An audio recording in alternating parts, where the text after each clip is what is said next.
Assalamualaikum warahmatullahi wabarakatuh. Kami dari kelompok 6, kelas 3BD3 Teknik Kimia, yang beranggotakan Ana Rahma Salsabila, NIM 19314100041, dan saya Khaudun Nadamun Fida, NIM 19314100028, dan rekan saya Zoga Arbi Anggara, NIM 19314100020. Di sini kami akan menjelaskan soal yang telah kami kerjakan, yaitu mengenai penyelesaian dari Ginkoplis problem 8.5 strip 6. Tugas mata kuliah Operasi Teknik Kimia 3 yang diampu oleh Bapak Muhammad Agung Indra Eswara, STMT, yaitu mengenai multiple effect evaporator. Di sini adalah penguapan larutan gula pada multiple effect evaporator. Nah, multiple effect evaporator ini digunakan untuk memekatkan larutan gula. Yang mana larutan gula itu sebesar 4.535 kg per hours. Nah, ini larutan gula ini itu masukannya, fitnya itu konsentrasinya 10% berat. Yang kemudian produknya itu dengan konsentrasi 50%. Nah, fit yang masuk itu dengan suhu 37,8 derajat Celcius. Sedangkan saturated steam-nya yang masuk itu pada suhu 115,6 derajat Celcius. Nah, untuk feed-nya itu masuk dari evaporator efek 2, itu dari arah sini. Sedangkan steam-nya yang tadi saturated steam-nya itu masuk dari depan. Jadi ini berlawanan arah. Nah, kemudian di sini uap yang digunakan itu digunakan untuk memanaskan dua efek evaporator ini. Tekanan absolut di efek 2 itu sebesar 13,65 kilopascal. Sedangkan koefisien perpindahan panas U1 dan U2-nya, ini U1-nya yaitu 2270 dan U2-nya adalah 1705 watt per meter persegi Kelvin.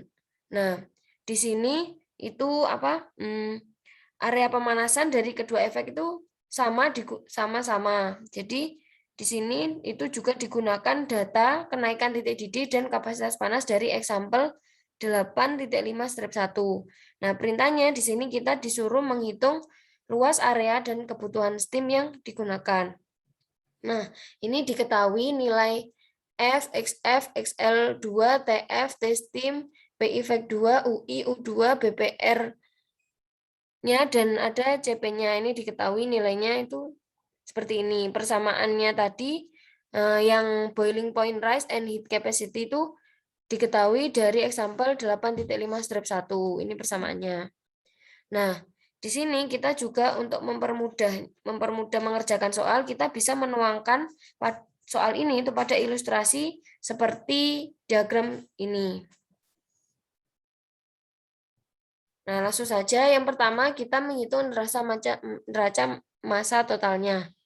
Nah, untuk persamaan neraca massa totalnya itu F sama dengan L2 ditambah V1 plus V2. Nah, di sini yang diketahui itu hanya nilai F-nya saja tadi. Nilai F-nya yaitu 45 tadi, 4536. Kita substitusikan sehingga kita dapatkan persamaan pertamanya yaitu V ini. Tadi 4536 itu sama dengan L2 plus V. Jadi nilai V ini itu belum diketahui. Kita bisa mengetahui nilai V ini setelah kita mencari neraca massa komponen lah. Untuk neraca massa komponen itu di sisi kiri dan di sisi kanan itu fasenya harus sama. Sedangkan ini vapor, karena fasenya dia berbeda, maka dianggap nilainya adalah 0. Kemudian kita dapatkan persamaan dari neraca massa komponen, itu kita dapatkan nilai L2-nya 907,2 kg per hour, bisa kita substitusikan ke persamaan neraca massa total ini. Sehingga kita bisa mendapatkan nilai V-nya, yaitu sebesar 3628,8 kg per hour. Nah, untuk selanjutnya itu akan dilanjutkan oleh teman saya, Zoga Arbianggara. Kepada Zoga, dipersilakan.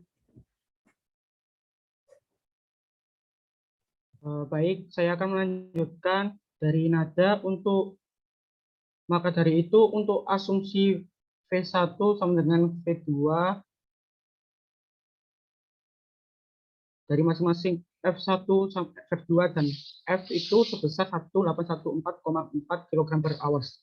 Selanjutnya untuk neraca massa solid di masing-masing efek.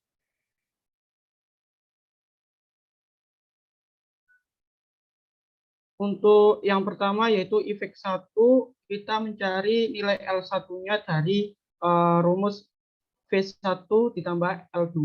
Adapun untuk nilai L1-nya tadi bisa kita cari menggunakan rumus tersebut, maka didapatkan nilai 272,6 kg per hours. Lalu dari L1 kita akan mencari nilai XL1-nya dari persamaan L1 kali XL1 sama dengan V1 kali YF ditambah L2 kali L2. Maka nantinya akan diketahui rumus XL1-nya sama dengan L2 kali XL2 dibagi L1. Maka didapatkan hasil 0,16667. Untuk efek 2-nya, kita mencari nilai F-nya terlebih dahulu dari rumus V2 ditambah L1, maka didapatkan hasil 4536. Dari F, kita akan mencari nilai XF-nya dari persamaan L1 kali XL1 dibagi F, maka didapatkan hasil nilainya F 0,1. Dari efek 1 dan efek 2, maka kita akan mencari kenaikan titik didih masing-masing efeknya. Untuk XL1-nya tadi sudah diketahui nilainya, dan XL2-nya, dan BPR1-nya dan BPR2-nya. BPR1-nya senilai 2,445 dan BPR2-nya 0,494. Maka dari situ untuk sigma BPR-nya dari BPR1 dan BPR2-nya 2,914 Celcius. Selanjutnya menghitung T2-nya. Dari menghitung T2 ini mencari T1 pada P2-nya yaitu 13,65 kilo PA dari apendik A.2 strip 9. Dari tabel ini di apendik, maka untuk T1-nya sendiri senilai 51,9082 dari persamaan X min X1 per X2 min X1 sama dengan Y min Y1 dibagi Y2 min Y1. Maka dicari nilai Y-nya sekitar 81,9082 dari nilai interpolasinya. Maka dari situ kita akan bisa mencari nilai T2-nya dari persamaan T1 ditambah BPR2. Maka hasilnya adalah 52,3776 Celcius. Selanjutnya kita juga mencari nilai temperatur drop total sistemnya dari sigma delta T sama dengan TS sama dengan T2 SAT dikurangi sigma BPR. Maka nilai dari temperatur drop total sistemnya sekitar 60,74 Celcius. Selanjutnya kita juga mencari temperatur drop masing-masing efek. Pada efek 1, delta T1-nya diketahui dari rumus tersebut adalah 26,06929 Celcius. Lalu untuk efek 2-nya sama, dari rumusnya juga sama dari efek 1, maka didapatkan hasil delta 2-nya 34,70808 Celcius. Lalu untuk kondisi operasi pada masing-masing efek, pada efek 1, untuk T1-nya sendiri menggunakan rumus TS1 dikurangi delta T1, maka didapatkan hasil 89,5 derajat Celcius. Untuk efek 2-nya, yaitu dengan menggunakan rumus T1 dikurangi BPR1 dikurangi delta T2, didapatkan hasil 52,4 Celcius. Untuk kondensennya diketahui dengan rumus T2 dikurangi BPR2, didapatkan hasil 51,9 derajat Celcius. Untuk TS2-nya kita bisa mencari menggunakan rumus T1 dikurangi BPR1, dapatkan hasil 87,1 Celcius.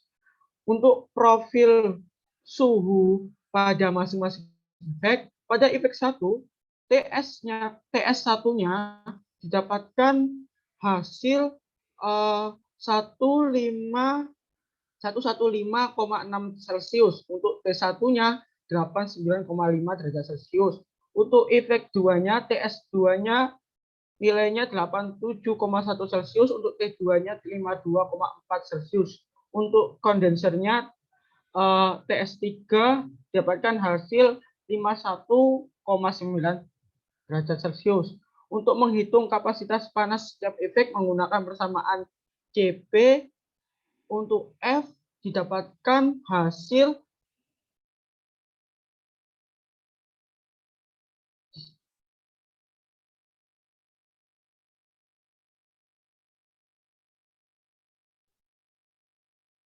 untuk F-nya 3,955. Di sini untuk CP-nya nilainya dari diketahui data yang pertama. Lalu untuk L1-nya didapatkan hasil 3,79 kJ per kilogram Kelvin. Lalu untuk L2-nya dapatkan hasil 3,015 kJ per kilogram Kelvin.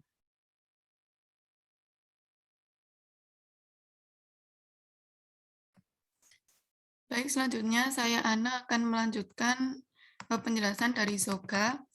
Setelah menghitung kapasitas panasnya, kita akan menghitung nilai entalpi H dari berbagai aliran uap relatif terhadap air pada suhu 0 derajat Celcius sebagai datum yang diperoleh dari steam table. Nah, di sini untuk efek 1 menggunakan rumus H1 sama dengan HS2 ditambah 1,884 dikali BPR1. Untuk HS2-nya ini diperoleh dari appendix A2 strip 9. Itu nanti kita menggunakan interpolasi. Sehingga untuk H1-nya diperoleh 2659,927 kJ per kilogram. Nah, setelah mendapat H1, baru bisa menghitung lambda S1-nya. Itu menggunakan rumus HS1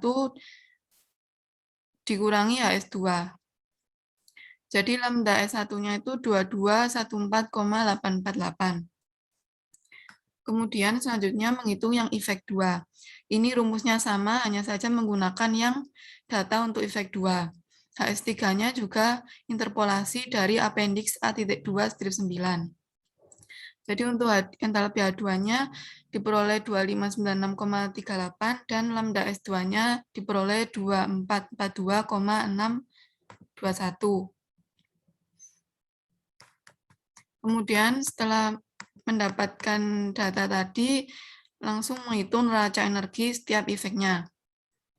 Nah, untuk menghitung ini perlu data V1 sama V2-nya. Menggunakan rumus kalau V1 sama dengan L1 min L2, kalau V2 menggunakan rumus F dikurangi L1.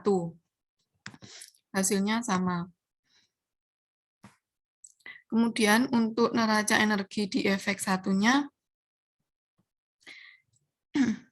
ini menggunakan rumus F kali HF ditambah V1 kali lambda S2 sama dengan L1 kali HL1 ditambah V2 kali H2.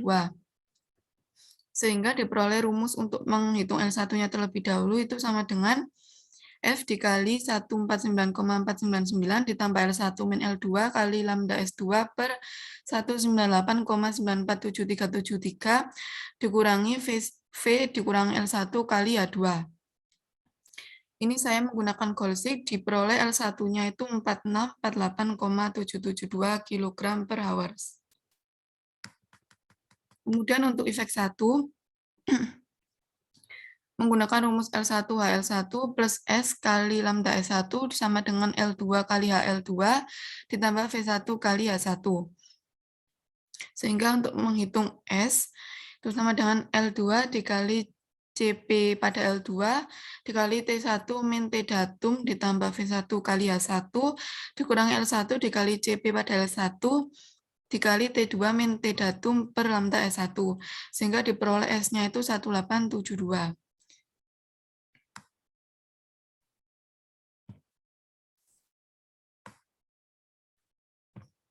Nah, kemudian setelah mendapatkan seluruh data yang kita peroleh, baru bisa menghitung Q pada masing-masing effects. Pada effect 1, Q-nya menghitung dengan rumus S kali lambda S1. Jadi S-nya sudah diperoleh, lambda S1-nya juga, jadi bisa langsung dihitung Q1-nya 4146195 Watt. Kemudian untuk efek 2-nya, Q2 sama dengan V1 dikali lambda S2. Diperoleh Q2-nya itu 4431892 Watt.